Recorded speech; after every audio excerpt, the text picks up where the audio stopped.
Yo, what's up, everybody? It's your boy Dev Hall. We back and we live for episode 7, everyone. How y'all doing today, man? We about to get right into the episode. You know, this past weekend, you know, it was a 9-year-old that just recently hung herself. You know, she was in Alabama, 9-year-old 4th grader in elementary school being harassed, bullied, racially, you know. Her grandmother found her in her room hanging. You know, and it's unfortunate, you feel me? I was just speaking on a lady last week being stabbed in Baltimore for handing money over to a panhandler, you know? Oprah had to come out and say something about that. And then we go into an African-American 9-year-old female that was being bullied. She transferred to two different elementary schools because she was being bullied at one. The mother and her family decided to transfer her to another elementary school, and she continued to be bullied.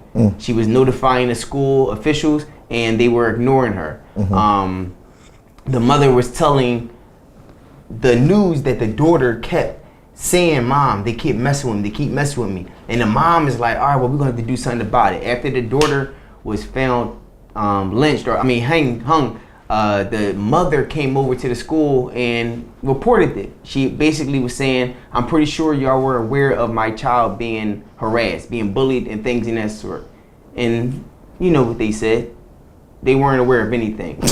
You know, it just made me think of this show called 13 Reasons Why. I'm not sure if you ever heard of it. I don't think I ever heard of it. It's on Netflix. It was a girl who committed suicide for being bullied, just being bullied, teased, and picked on. It's on Netflix for those that never seen it. But it was 13 reasons. The first season was 13 episodes. 13 reasons on why she was being bullied. After she was pronounced dead, after she killed herself, committed suicide, the school officials basically said that they didn't know anything about it. But the whole flip side of it is the 13 reasons. She wrote a diary for each person that was involved in her being bullied. The mother found out. They took the school to court, things in that sort. So each and every episode, it was starting to reveal that students were actually bullying this girl. Even the school counselor knew of it, and they couldn't do anything to prevent it. So this actually turned from a Netflix series to a real life series, where a 9-year-old, you know, was bullied and harassed. So what's your thoughts on that, as far as like African Americans just being bullied and starting at a young age? Where's this at, in Alabama? In Alabama. What part, you know? I'm not sure, to be honest with you. I just know it's not. Well, I have family. Lindley. Man. Well, I have family in Mobile, Alabama, Montgomery, Alabama, my last Chastang, Alabama, and I know down there it's a lot of racial everything. You know, it's in the heart of the South, right? For a 9-year-old to actually have enough courage to not try to die slow, but to just say, "I'm gonna get it over with," and hang herself. That's beyond, I don't know, realistic to me. You know, because it's like, wow, man, like she had to been going through a lot, and it could have been bullying, but other things at home as well. Right. I don't know. What was the family like out there? Well, the family, the mom, she was basically saying that the daughter was a straight A student. Oh, okay. You know, she was a straight A student. She was always doing good, but she was just always being teased, always being picked on. And I'm sitting here thinking to myself, she's in elementary school. When I was a TSS worker, you know, I could see how these kids are. Like me being 27, I'm like, man, these kids, they can be handled, they can be controlled. Man, these kids is cursing better than adults. Yeah, and they're using it the way it's supposed to be used. And they saying it with no problem, like they're saying a regular ABC word. I mean, you know, like the alphabets. And I'm sitting here just thinking to myself, like, is it coming from the parents? Is it coming from social media? Is it coming from the television programs that we watch? You feel me? But I just feel as though it really stems from you being in elementary school to where you're at in the adulthood. Absolutely. And it affects you mentally. You know? Yeah, I substitute teach, man, and I see these kids. It's plenty of forms of bullying, and I see it all the time. So I mean, for her to deal with, you know, racial bullying, I believe. Yes. Yeah, man, that's just crazy, man. It is. You know, we have a situation occurring. I know a lot of y'all have been watching it on social media. I posted this on my page today, and it caused a lot of uproar. You know, controversy. Ebro and Kodak Black. You know, Ebro was basically having Kodak Black on his show on Hot 97 this past last 2 days, and you know he has a album that's about to drop, Dying to Live, drops tomorrow. Kodak Black, and you know recently he just dropped his music video, Testimony. After he dropped the music video, maybe a day later, a post that came up saying Kodak is possibly facing 30 years in jail for sexual assault. So people swept it under the rug because it wasn't a reliable source. It was social media, you know? Until the reliable source, Ebro, came up and took the cat out the hat. He said, man, I know we have a touchy subject, a touchy topic, and I noticed that we can't really speak too much on it. But when you come back, or if you come back, I would love for us to discuss that. He took the cat out the hat, and it made him feel uncomfortable. You know, a lot of people feel as though Kodak was right by walking off. A lot of people feel as though he was guilty by saying, yo, like, why do I want to talk about this? Like, we need to be talking about something else, or I'm at the dip. So what's your thoughts on that? I think he didn't handle it like a young man or a man, period. Number one, if you know these allegations are brought up on you, why didn't you explain to Ebro and everybody else, listen, it's a bunch of allegations are brought up on me. I don't want to talk about that. I have an album that's about to drop. Let's talk about that. Ebro did not say anything personally about his case. He only stated, yo, listen, I know this is a touchy subject. We hear about this all the time. Maybe, you know, when you come back, we can speak on it a little bit further.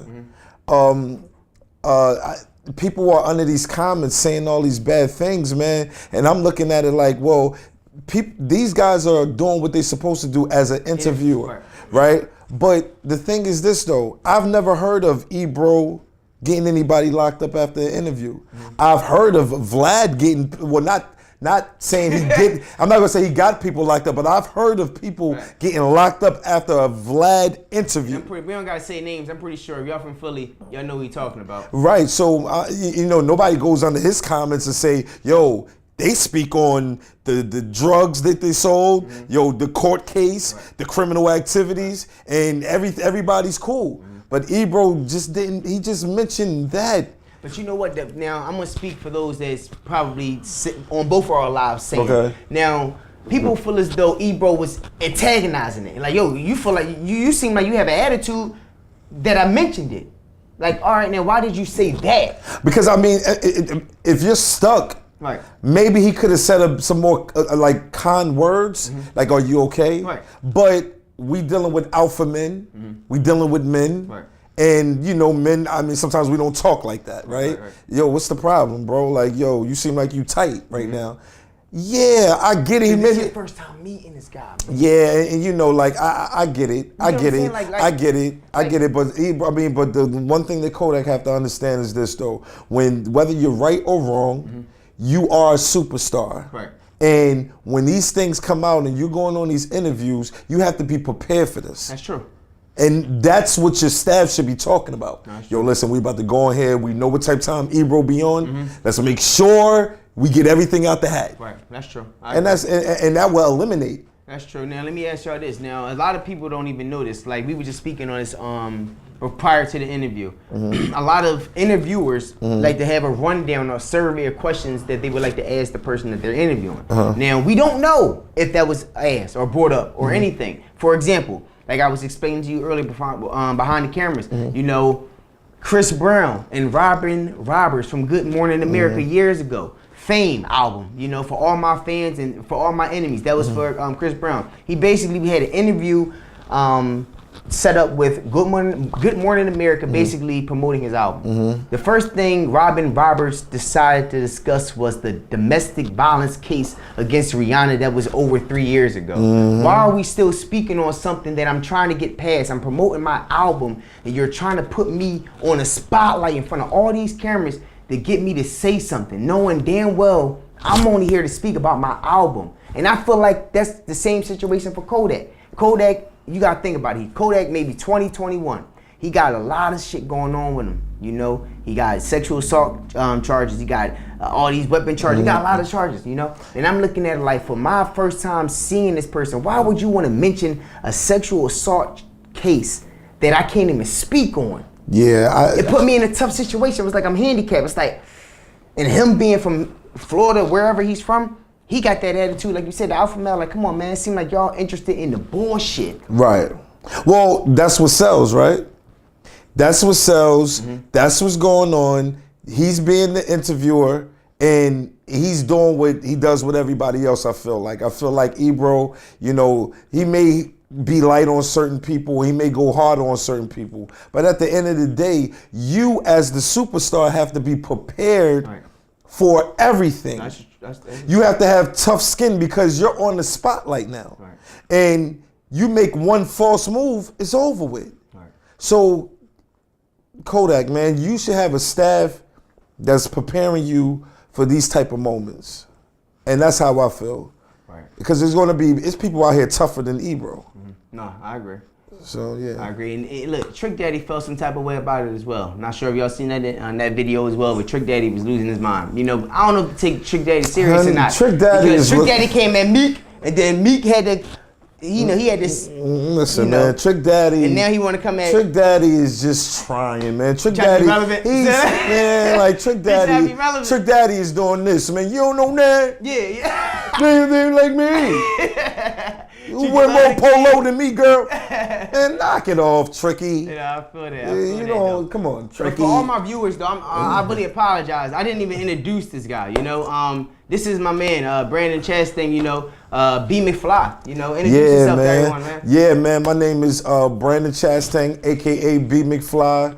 And, you know, I'm just here to bring this different type of light to social media. You know, like the realism and the harsh reality.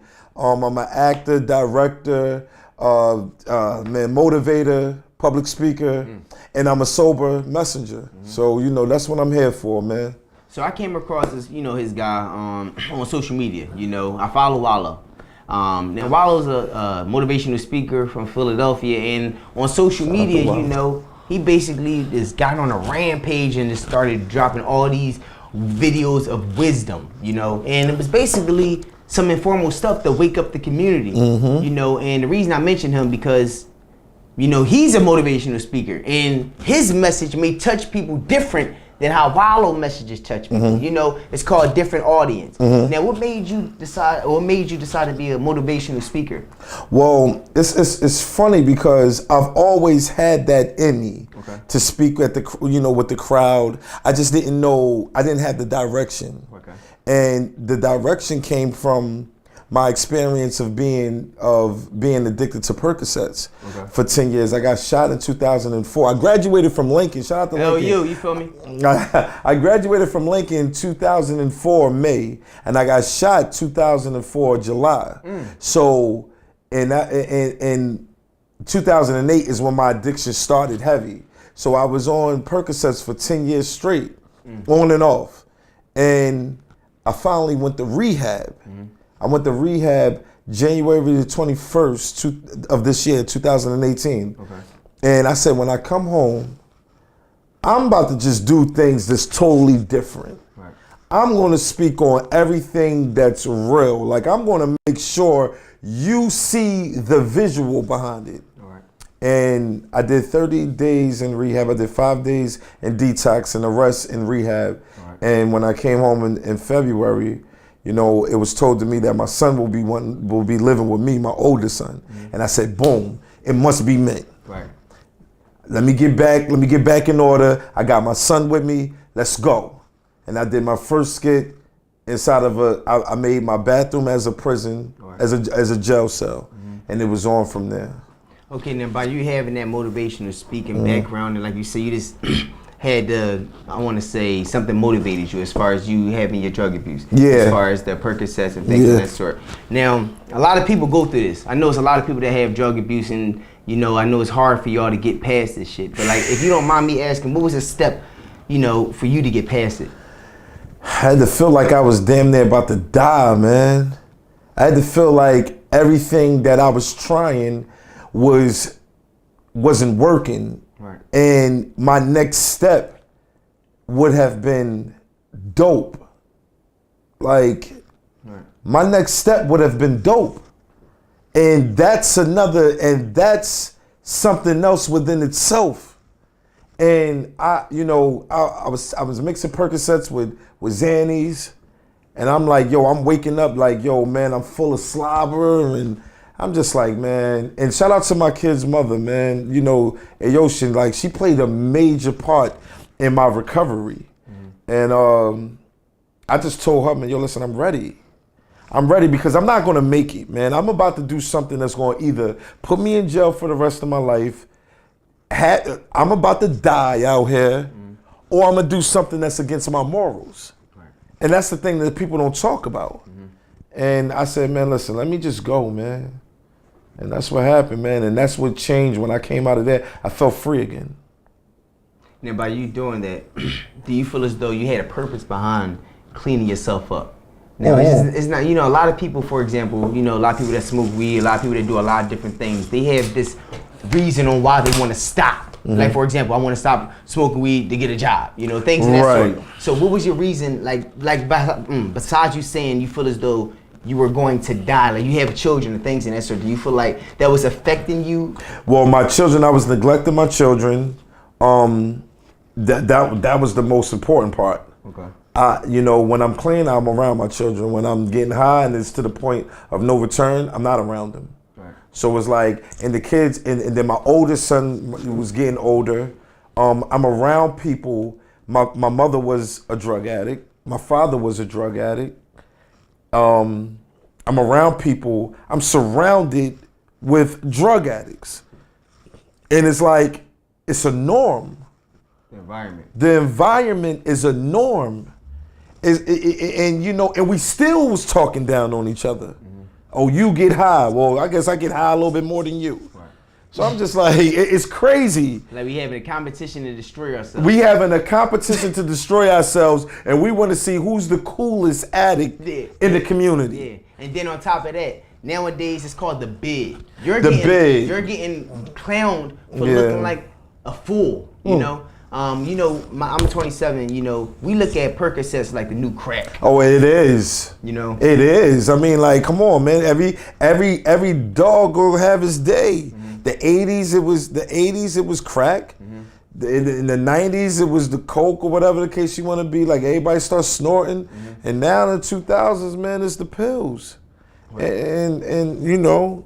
Now let's get on this social media plane. You know, a lot of people ride this social media wave, you know. Now, I know it's not easy for you to just come on the camera and speak. Now, you had the message behind everything. What pushed you to get that recognition as far as, all right, I have an audience, I have people watching me now? You know, like what? I think facing humiliation. I had to, one thing about life, right? People want to see, they want to hear the story of the underdog, right? And then for those who know you and they don't know your deepest secrets, they want to hear your deepest secrets, because some people may look at you like, you know, you're the man on campus. Yo, listen, you're big guy on campus, like nothing's happening to you. But then when they hear, yo, McFly was on pills? Oh, snaps, I ain't even know that. Yo, McFly. So when he was asking for money, I thought he was this, but he was really asking for money for that. Or he was in the gym. So people want to hear the story. People want to hear controversy. They want to see you humiliate yourself.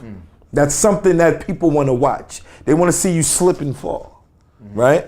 And I said, the audience is coming now. Because I'm talking, when I do my skits, I'm talking about me, and then I may talk about my community. And I always tell people that, man, when I did the skit with me being a deadbeat pop, sleeping from couch to couch, that was about me. And everybody was, you know, the girls, oh yeah, you know what I mean? And then the guys are sitting back like in their own cubby, like, yo, he talking about me. Yeah, but I'm talking about me you too. Personally, right. Yeah. And then you making it relatable though. And I'm making it relatable. Right. And when you look at social media, it's nobody doing that. It's nobody reenacting our issues, our mental issues, our physical issues, our issues that we just can't get by, period, because we afraid of help. We're afraid of help. So I'm gonna say, I'm gonna help us. I'm gonna humiliate myself, and then I'm gonna share my story, and hopefully you can jump on board. Yeah, and on top of that, you never know who you're actually touching with your story. You know, because at the end of the day, I was on your live yesterday. You know, I was on his live yesterday, and you know, like I said, you know, before I interview people, I like to get to know someone. I'm not just going to randomly interview you, and I don't know a damn thing about you. So I hopped on his live yesterday, and he so happened to be on live with an 18-year-old, I believe. Yeah. And soon as I got on his live, you know, I just noticed Brandon saying some real stuff to him, and then I just noticed he had a tear falling, like coming down his eye, man. And hearing his story, it really affected me because I understand it's a lot of people that's similar or that's like him going through that struggle.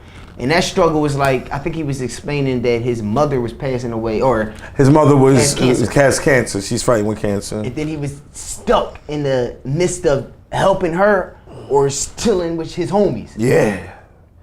Yeah. And it was like, he said he was stuck because he don't want to leave them because that's all he knows, sandbox. And then you got your mom, you know, going through cancer. You made a good point, yo. Who you living for? Right. Who you living for? Your future family, or you know, or who you trying to be a real one for? Are you trying to be a real one for your friends, or are you trying to be a real one for your family? Right. You're an 18-year-old kid with no children. Yo, you're right there at death. Statistically. Yo, you have the opportunity to go. Go, man. And if you don't go, you know what's going to happen? You're going to either be dead in jail, and it's another thing that we forget, homeless. Yeah. You know what I mean? And I told him to go, man. It almost made me cry, man. Because then he started letting it out even more, man. And I'm like, wow. Because you got to think, right, if we all chilling on the corner, it's a good chance that we all suffering from the same problem. So what we do is we congregate around each other to see if we can heal each other, but we don't know how to heal. Because it may come off as too vulnerable or too sensitive. Oh yeah, because we raised off of survival. We wasn't raised off of love. Going off of that conversation. We're raised off of survival, and you better endure pain. You better take pain. You better not cry when you slip. You better not do nothing, and you better hit them if they hit you back. That's all we know. Right. That's all we know. Absolutely. Now, what will be your most defining video? Because I feel as though the one when you had the evolution of the males, and also the females, and then also I believe, I'm not sure if that was your son, but it was a guy playing your son. Yeah, he was an actor. Yeah, I figured that, and going towards the graveyard. So those three right there was like, boom, like damn, yo, I felt that. Like, which one would be, if you had to pick one, which would be the most defining video? Like, damn, I think I nailed this one. Oh my goodness, man. I know it's a tough question. I know it is. Well, numbers wise, I nailed the one when the girls were about to fight. Okay. And over social media. Okay. And the mothers are encouraging it. I you know, that was like 1 million views on Instagram. Okay. On Facebook, 1M too, just let y'all know that. 1M, I just want yeah, 1 mil, you feel me? Yeah, 1 mil on Instagram. Yeah. I mean, it's different. That's different, man. The million views. Ain't no doubt, man. I'm on platinum on Instagram. You know what I mean? Yo, Miss Platt. Yeah, gotta give me my plaque. But I think on Facebook, wow, man, because I got a couple of million views on Facebook, man. But I think the most powerful one. Damn, they all powerful, man. I think the taking the kid to the grave, man. I got another one where I robbed. All right, so I'm running with this guy. He got a gun in his hand, and I got a book in my hand. So I'm chasing him. I'm running him down with the book. He get to the wall. He turn around. He put the gun to my head. I put the book to his chest, and I'm like, man. What if I rob you from mental slavery? Like, basically with a gun, what if I rob you for your hat, right? But I'm saying with the book, what if I rob you from mental slavery? What if I strip you from ignorance? And that took off too, man. It's like... That's real though. Like, that's a message behind it. Yeah, so, man, I don't know, man. I don't know. It's some light ones I did on rape, and I did on statutory rape. Man, I don't know, man. Maybe the grave in the book, man. No, I understand that. I feel like the grave one was, I want to say, impactful towards the community. The reason I say that because a lot of black men unfortunately aren't in their children's lives or in their sons' lives, you know, and it's a lot of black males getting killed out here, you know. And like you said, that one video, like for example, he had a gun. You say, well, son, put this gun down, put this weed. I don't think you said weed, but put such and such down. I don't want to lose you. You know, things in that sort. Like, you never know, man. Some people need to hear that type of shit, yo. Like you say, we all congregate on a corner and things in that sort, but you never know what you're going through, yo. At the end of the day, people might smoke, drink, and things in that sort. You easing away your pain. You know what I mean? You never know, because people don't like to open their mouth and shit because they feel weak. Right. You know, things in that sort. But a lot of people don't know you're really hurting yourself. You're basically hiding something by easing the drugs. Putting the drugs inside of your body to ease the pain as if it's going to go away. But the next day, you're going to probably go through it even more tougher than you did the original day. You know, I want to get to you with this acting thing. I noticed that you was working with KP, fake KP. Fake free KP with the music videos and things, and that joint was lit, man. So what's up with that? As far as the acting, you know, by me being sober, I feel like I'm free now. So any emotion, any body language, I'm not tense no more. Right. I'm like, it's like whatever, man. And with that being said, I feel like I have the acting skills. I always had it. Right. Me trying to be cool kid on campus, man. Trying to be stuck up and no, man, I am me, and now I can act now. Now I can show you more skills. And, you know, that's what I do, man. Like, I always had it. That's how I feel. Can I ask you a question? Yeah. What's your purpose? I mean, if you have an idea, do you feel as though what's your purpose in the community? My purpose is in the community. Like towards the African American community or the youth? Well, we have to do something untraditional. And my purpose is to reform the school system. You have to realize one thing. Philadelphia is the 5th. Sometimes we go back and forth as the 6th largest city, but I believe we the 5th. I could be wrong.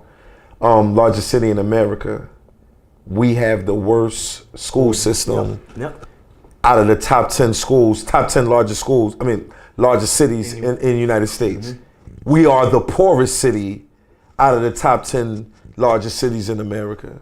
So when you look at things like that, the education, why not? You want us? It's a pipeline, right? Either to jail, homelessness, or just being a worker. Nothing else. So you mean to tell me, oh, we can only learn Spanish? No. Why don't you teach us how to speak Russian? Why don't you teach us how to speak Asian, some type of Asian language? Because these are the people that are coming into our communities and building and selling. They either building or they selling, right? Okay, cool. We can only play basketball and football. That's like our target sport, right?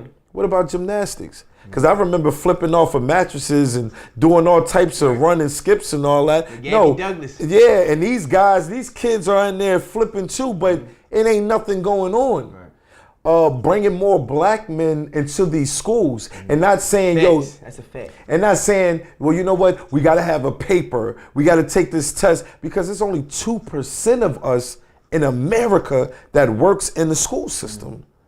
So these things needs to be reformed, man, and I think we need to go on strike. The kids need to go on strike, and I'm talking about for months at a time until they change everything around. That's the first time I ever heard that, and I actually think that might be a smart idea, to be honest with you. What they going to do? Kill everybody? What they going to do? Tell everybody either? They're already closing the schools down. They already closing the schools down. They're opening more prisons. So you just said that pipeline. If y'all, hopefully y'all paid attention to that. I really hope y'all paid attention to that, because basically it seemed like, I don't know if you ever seen Fells. You seen Fells and New Fells? No, I didn't. Oh man, you gotta see Fells, man. It looks like a prison from the outside. I'm not even trying to be funny, because when I was younger, a lot of people used to say, yo, some of these schools are built like prisons. Well, think about it. And I never understood it until I actually seen it. And I'm like, yo, this looks like a prison from outside. Well, think about it. I tell these kids, man, when I'm teaching, they're building prisons based on your 3rd and 4th grade score level, your test levels, right? So, I mean, yes, it's more than just the children. We need the parents as well. But this is the thing. We are in an era where parents are following the children. Parents are going through so many mental health issues. They're going through relationship issues, financial issues. And it's like, listen, you're old enough, deal with it. Talk to your teacher, let them deal with it. And yes, that's a personal thing. Right. But if we could get the kids are doing everything in school but learning. They coming to sleep, they coming to eat, they coming to socialize, they coming to cry, they coming to figure it out. But they not learning nothing. Mm-hmm. There's so many substitute teachers that are needed because they pulling teachers on purpose from these suburb areas that don't know nothing about urban community, the culture. So when I go to school and teach, I dress like this. Right. Because they looking at me, they not. He's like me. He's like me. Yeah. Oh, he's not the fly guy on the corner selling drugs. Yeah. He's the fly guy coming in school teaching. Right. Duh. Right. I agree, man. Because like I said, when I was at TSS, the lady said to me, one of the deans, she said, we need a lot of black men in here. Yeah. You know why? Because they don't see anyone that looks like them. They don't. And I never understood it, man. But you just saying that, man, coming in with a hoodie, you be like, damn, yo, Mr. They probably call you Mr. C or yeah, whatever. Mr. Chastang or Mr. C, yeah. Mr. C, yo, you look cool today, though. And that makes them feel good. Oh, yeah, they do it all the time. Yo, where you get them phone posits from? And I'm not doing this to tease them. Yeah, yo. Clearly, I'm doing this to say, yo, listen, one girl said, yo, you don't look like a teacher. I said, so what do a teacher look like? What's a tie and a dress? Yeah, and you were supposed to, you guys better listen up and sit straight. No, I let a kid, listen, you wanna be relaxed on the floor and take down notes? Mm-hmm. Go ahead. Yeah. I'm not doing, just don't disrupt the class. Mm-hmm. Right. You wanna take off your sneakers and be comfortable? Mm-hmm. Go ahead. Mm-hmm. Just don't disrupt the class. Right. Because we're dealing with mental health issues, severe and moderate, or in just very, very low.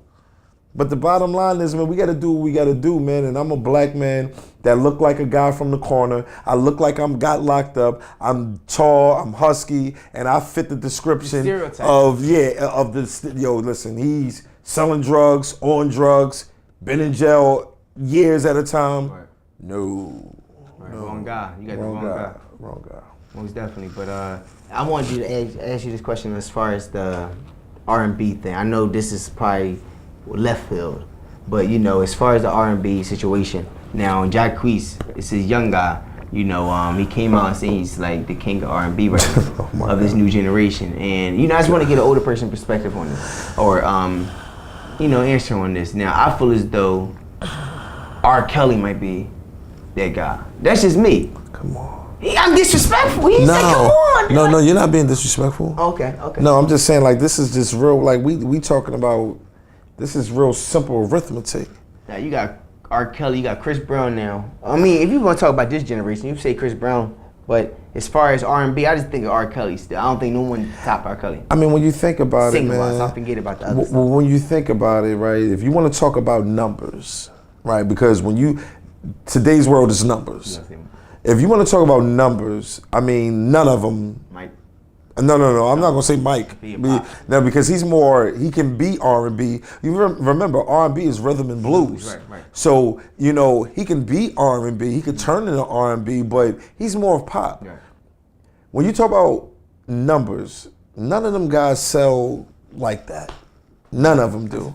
None of them do. So they already lose in numbers. Mm-hmm. If you're talking about love ballads, a love ballad is something that you know for a fact sticks with everybody. Not this was a sexy, freaky, watch a girl dance on a pole song. We talking about, damn, I know when she comes over, I'm playing him. Or for the ambiance to be relaxed, I'm playing him. Mm-hmm. Half of them lose too. Now you may got a little bit of Jacquees today. Tyson, what's his name? Tyson, what's his name?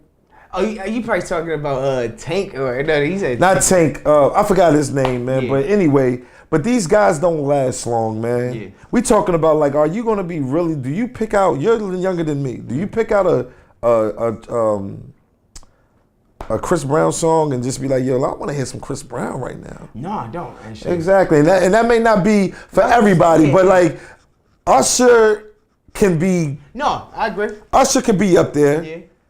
Trey Songz in the beginning could be up there. Yeah, not this. Trey Songz. Yeah. R. Kelly definitely still got it. Yeah. And those guys right there that we're naming are like R&B Legends. legends, love ballads, making love songs, all of that. It's just funny because Jay Holiday randomly came out of nowhere 11 years later telling me, I'm tired of people saying they the king of R&B when this man haven't even dropped a song since Bed and Suffocate. Yo, listen, Jay Holiday, if you don't go somewhere and like figure it out.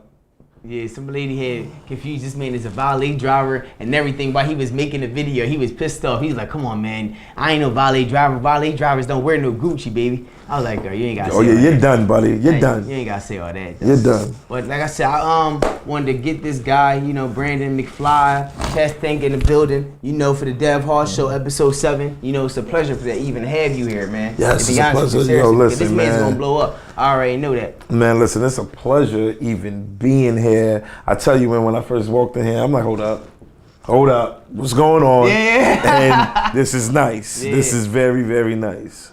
Very, very nice, man. It means a lot, though. Yeah, no But yeah, like I said, episode 7. I just hope y'all like this episode and be tuned for episode 8 next week. Episode 8.